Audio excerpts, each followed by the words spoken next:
Meron ditong serious na situation going on, and it looks like it's about ending here.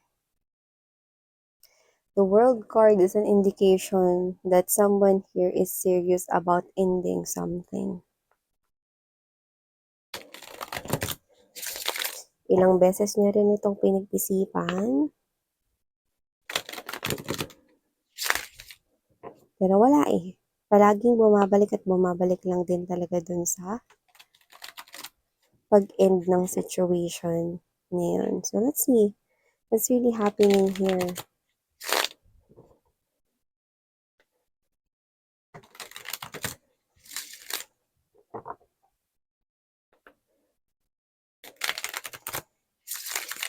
Archangel Michael, thank you so much, together with the angels and guides.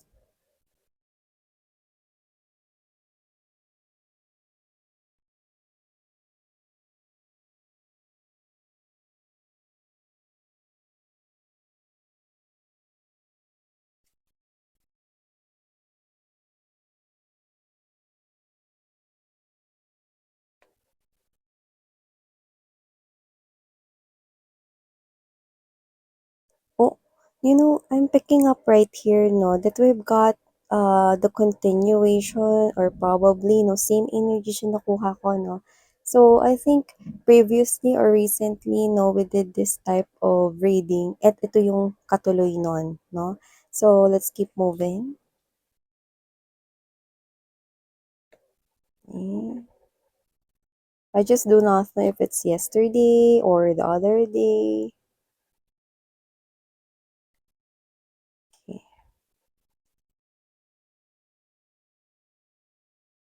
Oh, yeah.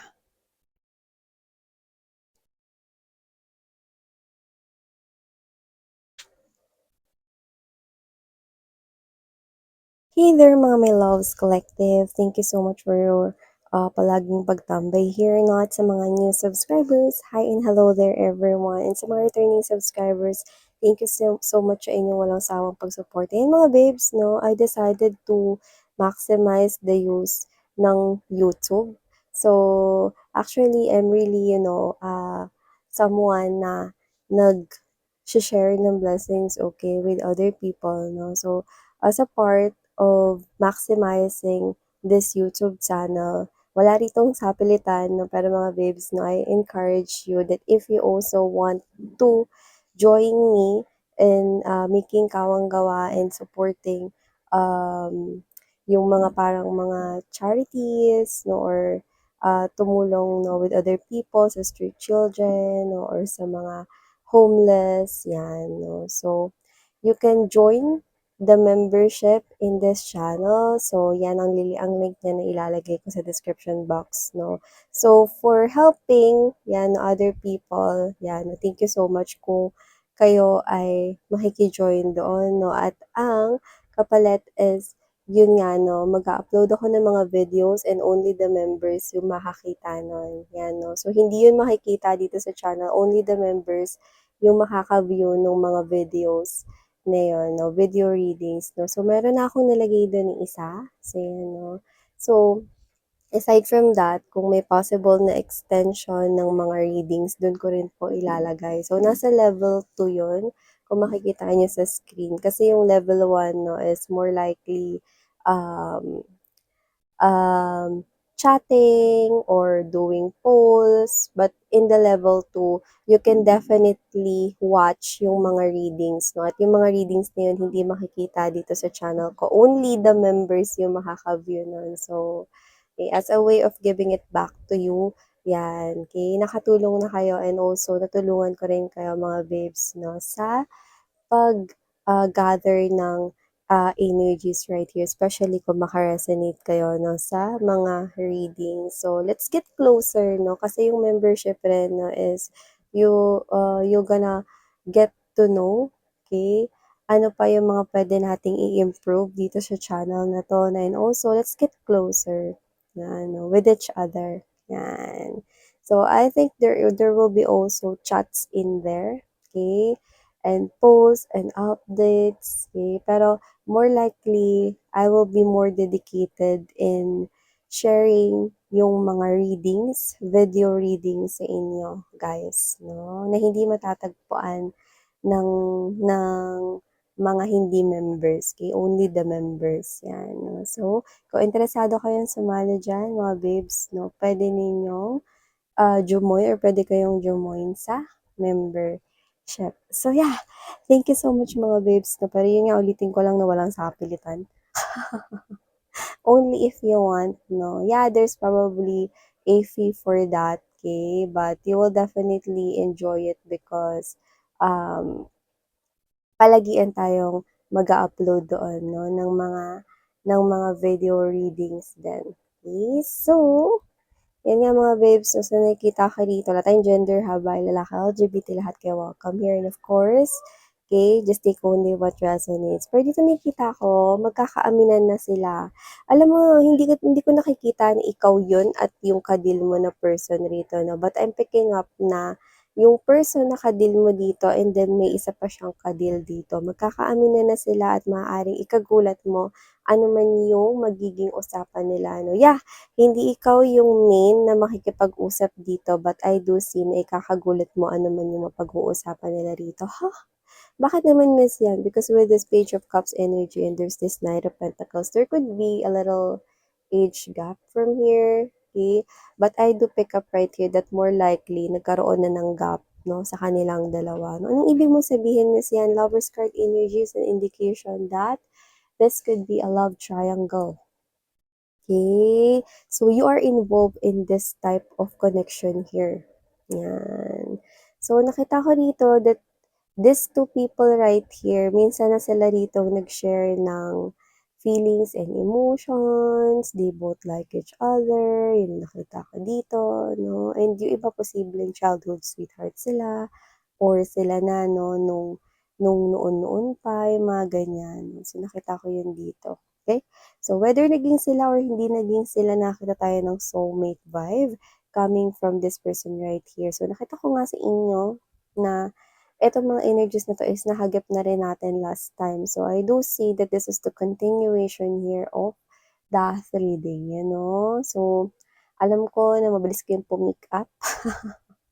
Sa dami ng readings na ginawa ko mga babes, no? Alam ko na alam ninyo kung alin dun yung karugtong nito, no? Pero dito nakita ko, no, na magkakaaminan na sila rito. Ano ibig mo sabihin minsan magkakaaminan sila na gusto pa rin nila isa't isa after nila rito hindi magkita ng matagal or what? I'm seeing 666. So, this person could be seeing a lot of number 6, okay? But whoever this individual is, they've shared a lot of sentiments, a lot of soulful connection with this person right here. Yan, no?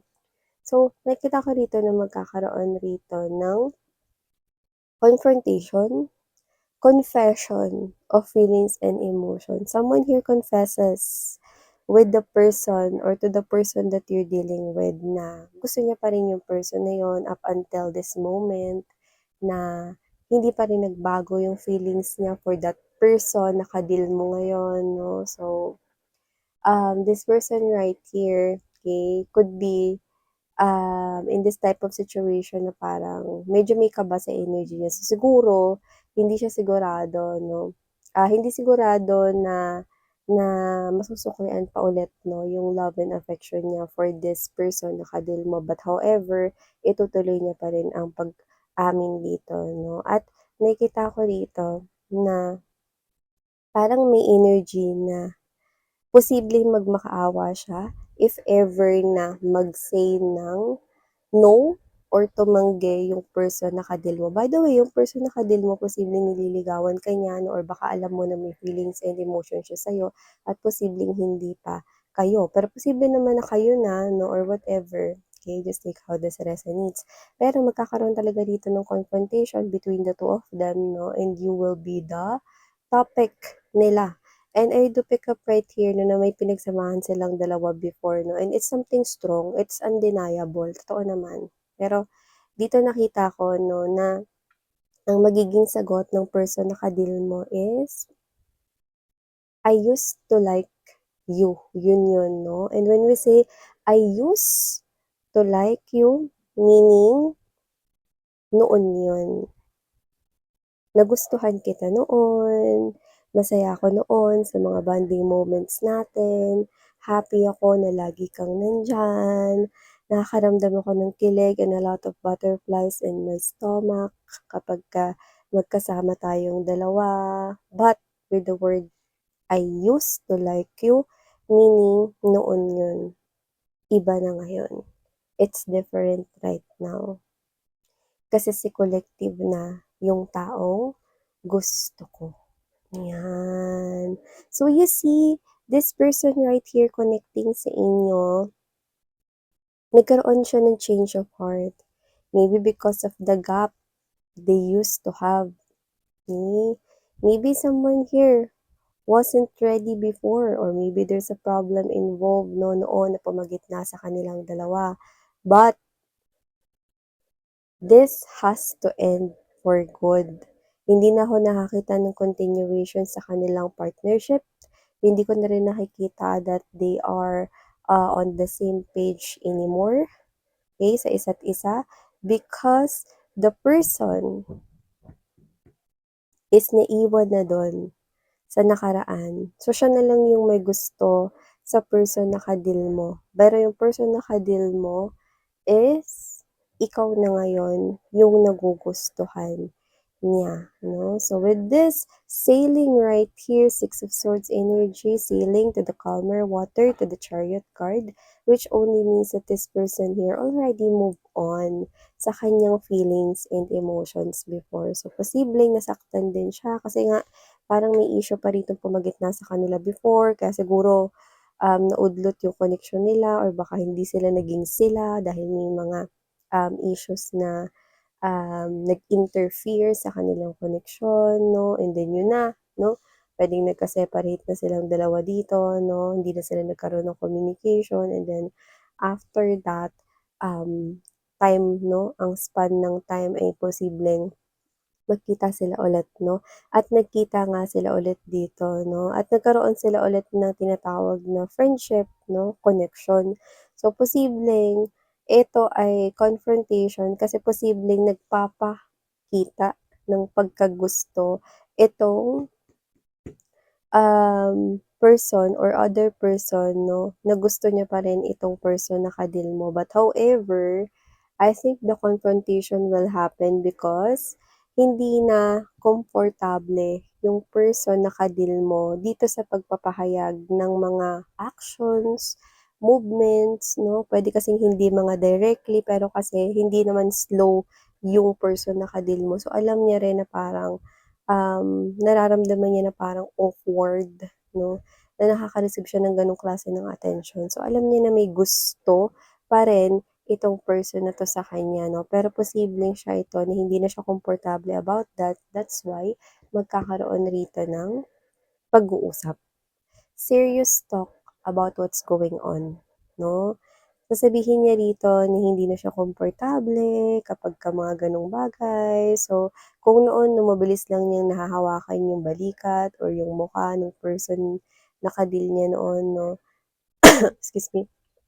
Kunwari pagka pawis yung person na kadil ninyo, eh, madali lang noon, di niya na kailangan humingi ng permission 'no, pupunasan niya na ng panyo niya yung face 'no or yung pawis nitong person na kadil ninyo. Pero ngayon, eh, kung ita-try niya na hawakan 'no, pipigilan na siya nito 'no, 'yan. Kumbaga parang, iiwasan niya 'no, yung pagpunas ng pawis, example lang 'yun. So, may pagbabago na talaga sa naging koneksyon nilang dalawa kasi nga ikaw na yung gusto. Ikaw na yung gusto niya rito, you know. Parang ang sinasabi niya rito is, "Sorry pero meron na akong ibang minamahal." New love. Ikaw yung new love. Ikaw yung new love dito, no? Ikaw na ngayon ang sentro or heart, no, ng kanya ritong love life, no? Ikaw na ngayon yung sentro nito at hindi na itong old person he used to like, no? But this person still thinks that this person still a great person and deserve niya ng someone else, no? Pero hindi na siya yung makakapagbigay nun. Which makes this person here sad. Desperately, nakikita ko rito na posibleng magmakaawa siya rito. Like, Maybe sabihin niya rito na puwede naman tayong magsuportahan kagaya noon, puwede naman tayong bumalik sa kung paano tayo noon, puwede naman nating gawin yun ngayon, 'di ba? 'Yan 'no, yung gano'ng klase ng wordings 'no ay ang action o pagiging desperate or desperado or desperada rito 'no, but this person will be adamant, okey, to tell that old person na, "I'm sorry pero meron na kasi akong ibang minamahal. I used to like you before pero it's different now." 'Yan 'no, at ang minamahal ko ngayon ay walang iba kundi yung taong nakikita ko na sa aking future, si Collective, 'yan 'no. So, mahirap itong tanggapin para sa kanya 'no, lalo na ang dami niyo ritong pinagsamahan at alam niyo ang dami niyong pictures. Sa tingin ko marami kayong pictures na na-develop noon or posibleng marami kayong pictures naka-save sa phone niya, nakita tayo ng gano'n. So, nakikita ko rito na this person na ka-deal mo will only say sorry because hindi niya na kayang i-reciprocate yung attention na binibigay 'no, pero aminado siya na minsan niya talagang nagustuhan yung person na yun, okey? And lahat naman ng bagay may rason, okey? At alam niya 'no na maaaring may rason kung bakit hindi naging sila noon or kung bakit hindi nadugtungan yung connection nila 'no, and nakikita niya na ang rason na yun ay posibleng ikaw na kasi yung alam niya ritong bagong darating sa buhay niya or alam niya rito na may ibang taong nakalaan para sa kanya. So, nakikita ko rito mga babes 'no na medyo in pain itong person na 'to, itong old person na 'to na lumalabas dito with the Nine of Swords energy. You know, hindi na talaga open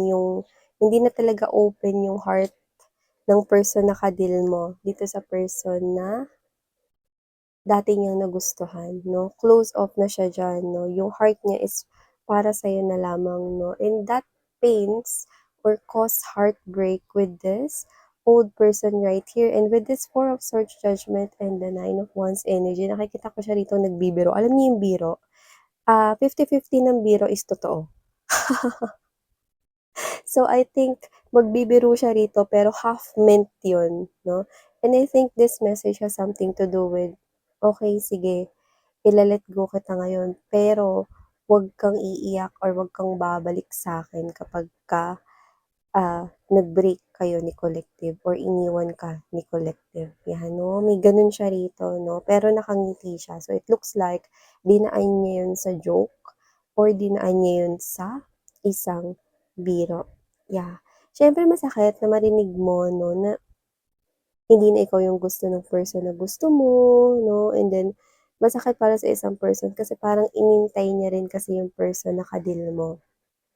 Pero I think naging weak siya kasi kung may mga problemang, pumagitna sa kanila noon, nakita ko siya ritong naging mahina about that, eh. So, parang may kasama na rin ditong pag-blame ng sarili niya kung bakit nag-end up yung ganitong klase ng situationship sa kanilang dalawa 'no. Pero however, yun nga 'no, masakit para sa kanya dahil noon gustong-gusto niya na 'tong person na 'to 'no, hanggang ngayon.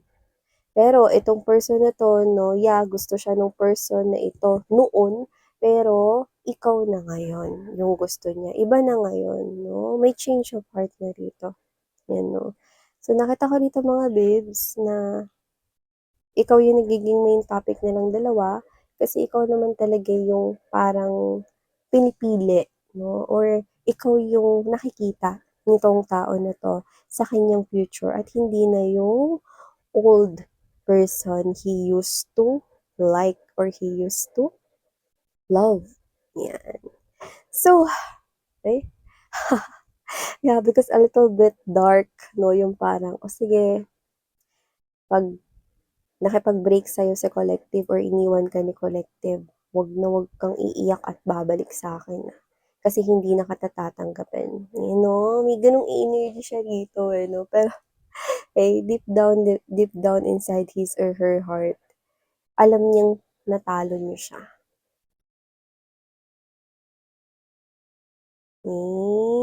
So yeah, mga babes 'no, alam niyo kasi ganito 'yan, when someone you like at alam mo na like ka rin niya at mahal ka rin niya, you feel comfortable, 'di ba? Kahit na marami pang mga tao na posibleng umaaligid sa kanya 'no, you know that that person is your person, 'di ba? Eh, parang ganito 'yan, eh, hindi ako hindi ako nakakaramdam ng kahit na ano, na takot or nagwo-worry ako because I know that my man will always be my man. Ang alam kong akin ay akin, pero kapag nakaramdam ka ng pag-aalala ibig sabihin parang may mali dun at yun nga yung naramdaman nitong person na 'to. Alam niya na nung nagkita sila, his or her intuition is already on point na posibleng hindi na siya yung tinitibok ng puso at hindi na gaya ng dati yung gusto niyang mangyari sa kanilang dalawa. So, yeah. So, these are all the messages so cut right here for you. Sweethearts, thank you so much for your time here, babe. Sarang hair, love, and light. And you know.